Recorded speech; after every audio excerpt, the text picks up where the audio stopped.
Fish in a Tree, Chapter 13 through 15. Chapter 13. Trouble with Flowers. It's the night of the holiday concert when we sing about Santa and dreidels and Kwanzaa. The best part is getting a new dress. I stand in front of a mirror looking at my dress and my first shoes with a heel on them, thinking about the shopping day I had with my mom. We even went to A.C. Peterson's for lunch. I liked how she stayed with me in a booth instead of having to go wait on other people. I love to sing, but I don't like our music teacher, Mrs. Muldoon. Max calls her Minefield Muldoon because you can never tell when she'll blow up over something. Oliver calls her that too, but he acts it out by leaping into the air and yelling, "Muldoon!" He lands on the floor and rolls. He doesn't stop, though. He goes from a roll right to his feet again, like a cat in a cartoon. Shay is making fun of Albert because his clothes don't fit. "What's with the pants, Albert?" she says. "Did you get that outfit in the third grade?" Keisha whips around fast. "Why do you always try to pull people down?" she asks. "Because some people deserve it, that's why," Shay answers. "Deserve to be pulled down? Really?" Keisha asks. Albert straightens his tie, which is the only part of his outfit that fits. He's even wearing his sneakers with the backs cut out. "You know," he says, "logically, if a person wants to pull another down, it would mean that he or she is already below that person." Keisha lets out a laugh so loud that Mrs. Muldoon shoots her a look. Keisha covers her mouth and tries to squelch the sound. "That is perfect, Albert, man. You really are a smart dude." She turns to Shay. "You, on the other hand, are so low you could play tennis against a curb." Shay's eyes narrow, but before she can say anything, Mrs. Muldoon appears and tells us to line up. For the spring concert last year, before I had a growth spurt, I had to stand in the front row. I liked when Travis called me a dime among pennies. But this year, I get to stand toward the back of the line with the taller kids, right next to Keisha. I look over at her. I love how she stuck up for Albert. She has the guts that I didn't in the cafeteria. I wish I could be braver. We all stand waiting to file into the auditorium. "Oh, Mrs. Muldoon, I love your dress," Shay says. Mrs. Muldoon lights up like a bulb. "Why, thank you, Shay. Your parents have raised such a nice young lady." "Oh, thank you very much, Mrs. Muldoon." Shay smiles, but when she turns away towards Jessica, she rolls her eyes and she keeps glaring at Keisha. I decide I won't think about how mad she makes me, and instead I'll think about how all the girls get to carry a bouquet of flowers. That's the good news. The bad news is that they have been donated by Jessica's father, the florist. It's nice of him, but Jessica hasn't stopped bragging about it. Mrs. Muldoon walks down the line, handing out the most beautiful bouquets I have ever seen, like the ones that brides carry, dark red ribbons that wind around the stems like a barbershop light pole. Ribbons dangle from the bottom, too. She hands my bunch to me, and I smile, thinking of how much my mom will love to see me with them. Keisha leans in to smell them and runs her fingers over the tops of the flowers. Then one of the white buds falls off and bounces off the top of her shiny black shoe. Mrs. Muldoon is there in a second. "What do you think you're doing?" Mrs. Muldoon grabs the flowers from Keisha's hands. Keisha looks up. "No, please don't. I didn't mean—" "These flowers are a gift, and if that's how you're going to treat a gift, with a complete lack of respect and gratitude, then you, Keisha Almond, will be the only girl without flowers." "But Mrs. Muldoon," Keisha says, I really didn't." Mrs. Muldoon holds her hand up like she's stopping traffic. "I don't want to hear it. You will have no flowers, and perhaps you will remember in the future how a lady behaves." "See," Shay says to Jessica, "people do get what they deserve." I stand behind Keisha, but I wish I could see her face. I wait for her to say something back, but Keisha doesn't say anything. Although I can't see her cry, I hear the sniff and see her brush her cheek with her fingertips. And I watch a mind movie of me being the only girl without flowers marching in to see all the parents. And the look on my mom's face, how she'd be the only sad parent in a sea of smiling ones, and how I'd feel like I was less than everyone else. No one should ever feel like that.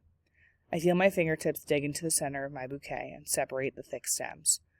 It takes some twisting to work half the flowers out of the fancy ribbon, but I put some muscle into it. Stems crack, and leaves and petals fall, spilling in the air, landing all around my shiny new shoes. Mrs. Muldoon has turned around to stare. Her mouth is open wide enough for a bird to build a nest in. I hold her gaze as I hand half the flowers to Keisha. Well, she can have some of mine then. In the end, neither of us had flowers when we walked into the auditorium, but we had bigger smiles than anyone else. Chapter 14.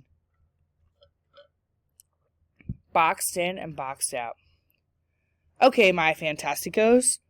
As you know, today is Fantastico Friday, and we are going to end our day with a challenge. I'm going to break you up into groups. Each group will be given a shoebox wrapped in elastic bands, which you will not remove, with a mystery object inside. Your job is to guess what the mystery object is. You can do anything to the box to figure it out except open it. There are 4 numbered boxes that will rotate from group to group. You have 10 minutes with each box, so be sure to write down your guesses. At the end, we'll open them up to see what each object is. He claps once loudly. Any questions? Everyone looks excited. Most glance around the room, probably hoping they will be with Albert. He'll get every answer right. But I end up in a group with Max, Suki, Oliver, and Jessica. I briefly consider going to the nurse, especially when I have to stare at all of Jessica's friendship bracelets. I wonder if each bracelet is from a different friend. I glance down at my empty wrist. Box number 1 is dropped on our table. Oliver grabs it and shakes it hard. Jessica folds her arms and rolls her eyes, her response to anything not done or said by Shay. I look across the room. Shay is in a group with Albert. She's holding the box and talking. What a surprise. Yeah, Max says, taking the box from Oliver. My turn. I'm surprised when Suki speaks up first. Oliver, we all need a turn, so we must plan. 10 minutes and 5 of us. 2 minutes each. I think about the nurse again. I could lie in that comfortable bed and think. I've come up with some of my best sketchbook ideas pretending to be sick down there. Max has been shaking the box. He throws it into the air once and catches it. Whatever's inside is heavy, he says. Oliver says, maybe it's a kangaroo. Jessica looks at him in disgust. Oliver shrinks. I was just kidding, he mumbles. This makes me mad. Max hands it to Jessica, who gives it a little shake and says, I think it's a wooden block, like maybe one of those alphabet blocks. When will it be my turn again? Oliver asks. Suki is taking some kind of notes or something. Looking up at the clock, she says, Oliver, you have 25 seconds of your time left only. Oliver takes the box back and sniffs it and tries to hear something by pressing his ear to the top of it. Mr. Daniels calls over from the other side of the room. I love that, Oliver. Creative investigation. While I wait for my turn, I wonder why Oliver always smells like graham crackers. Finally, I get the box and put it up to my ear and tilt it. Whatever is inside rolls rather than slides. It must be round, and Max is right about it being heavy. I tilt it again with my palm on the side of the box. I think it's a baseball, I say, handing to Jessica. She does the same test and surprises me by saying, I agree, feels like a baseball. Wait, I say, taking it back and tilt it again quickly, and the object hits the end and then lightly. It bounces, I say. Would a baseball bounce? I ask, turning to Max. No, I don't think so. Maybe it's rubber, like a lacrosse ball. After Suki tests the box, she writes down her answer. When we get the second box, the second item slides rather than rolls. I can tell because it doesn't move if the box is tilted a little, but once tilted more, it will move all at once.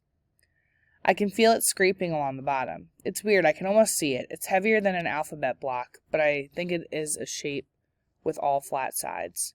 Oliver tells me it's cool, I'm so good at this. I forget to say thank you because I'm shocked. But then I also forget to be nervous, talking to everyone and feeling like I can do this as well as everyone else, and it is the best feeling ever. Suki hands the box to me. Your turn to go first. The third box is harder, but I guess it's in the shape of a magic marker, but much bigger and heavier, as it slides one way and rolls to the other. I glance over at Albert, who is listening to Shay talk again. Keisha is doing the talking in her group, but she is making everyone laugh. I wish I knew what they were saying. When Mr. Daniels delivers the fourth box, he stays, while Max tries to figure out what's inside. Jessica constantly compliments him on everything short of breathing. Max tells us that he thinks it's something light because it doesn't hit the sides hard. When it is his turn, Oliver looks up at Mr. Daniels. So what do you think there, Oliver? I can see Oliver wants to be right.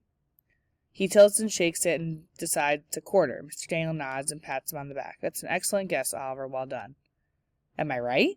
Oliver asks. You'll have to wait and see, Mr. Daniel shrugs. Can't you just tell me now? Sorry, bud. Oliver seems disappointed.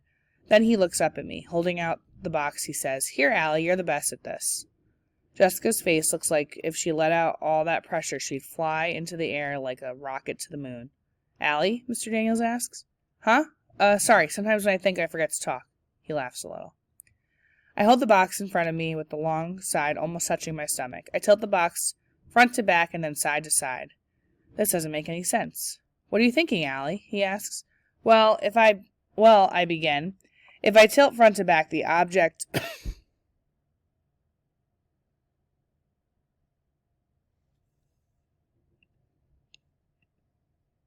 hits the long sides of the shoebox.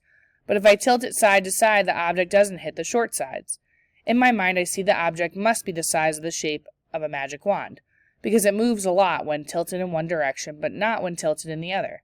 What? Oliver asks. It doesn't make any sense, I say. I look down at the box and shake it side to side hard. I can't get the object to hit the sides of the box. The more I shake side to side, the more it hits the top and bottom of the box. Confusing. I look up at Mr. Daniels and his half smile and scrunched eyebrows. Wait a second, I smile. Would you trick us? What do you mean, trick you? I shake it again, tilt it some more. The object hits some sides, but not all sides. Did you tape it or tie it or something?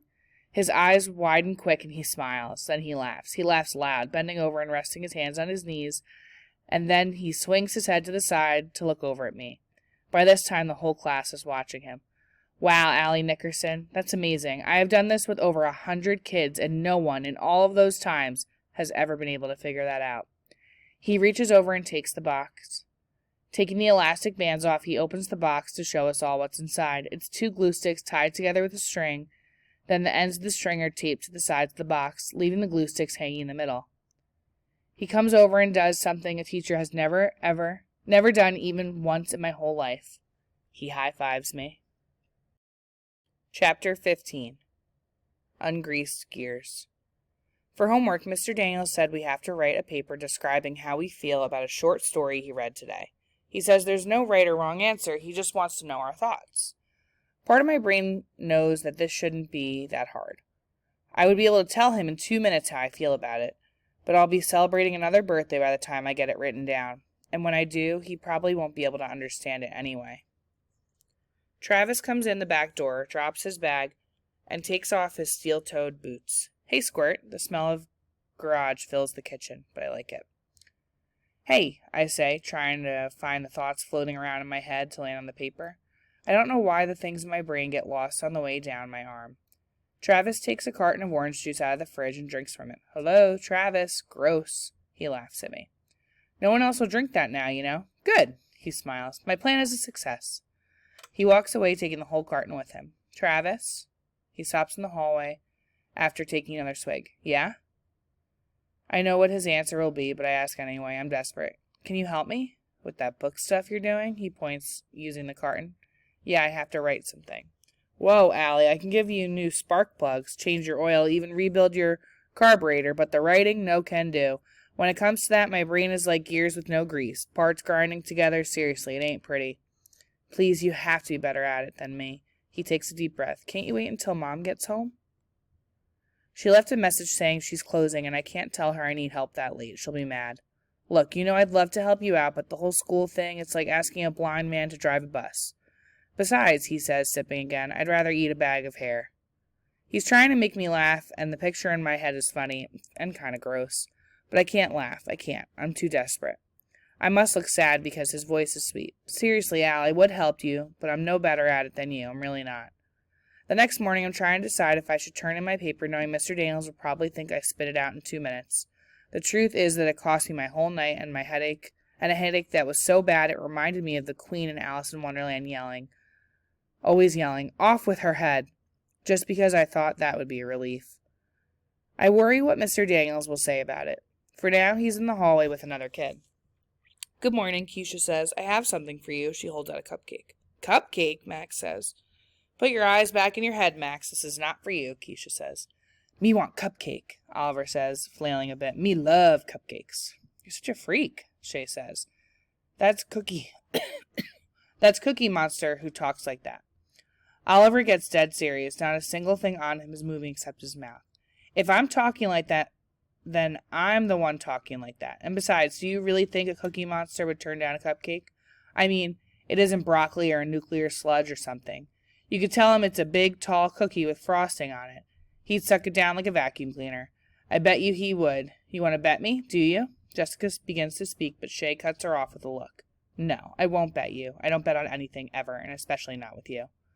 Shay spins on her foot and leaves. Jessica scurries after her. It takes 3/4 of a second for Oliver to be onto something else. Wait, that reminds me, he says. During our class party, I hid Halloween cookies somewhere in my desk. The Halloween party? Keisha asks. That was weeks ago. Yeah. He starts digging for it, things falling to the floor as he searches. If it's there, it's probably as hard as concrete. Keisha turns back to me. What is it with that class? What is it with this class? They lose control over food. She shakes her head and then pushes the cupcake toward me. For you. For me? I ask. Nobody ever brings me anything, except trouble. Yeah, of course it's for you. Why? Because I'm still cracking up over what you did with those flowers, that's why. She cuts the cupcake in half and shows me what it says. Wow, inside. I'm happy. Mr. Daniels walks back into the room. Okay, my Fantasticos. Good news. All homework assignments have been passed in today. That's worth 5 extra minutes of snack time. The boys are as excited as if they've heard there would be free pizza delivered, too. I hear Keisha kind of laughing to herself. I figure it's because all the boys are going nuts. But then she turns to me and says, You've got guts, Allie. I respect that. I like that, too, but mostly I like that she likes it. Hey, she says, you want to sit together at lunch? I've been sitting with some people, but I don't talk to them, and they don't talk to me, and you sit alone, so. My mind movie shows us sitting together at a table talking and me being happy. Allie, what do you think? Oh, yes, that would be great, thank you. After the best lunch and recess I've had in a long time, Mr. Daniels waves me up to his desk.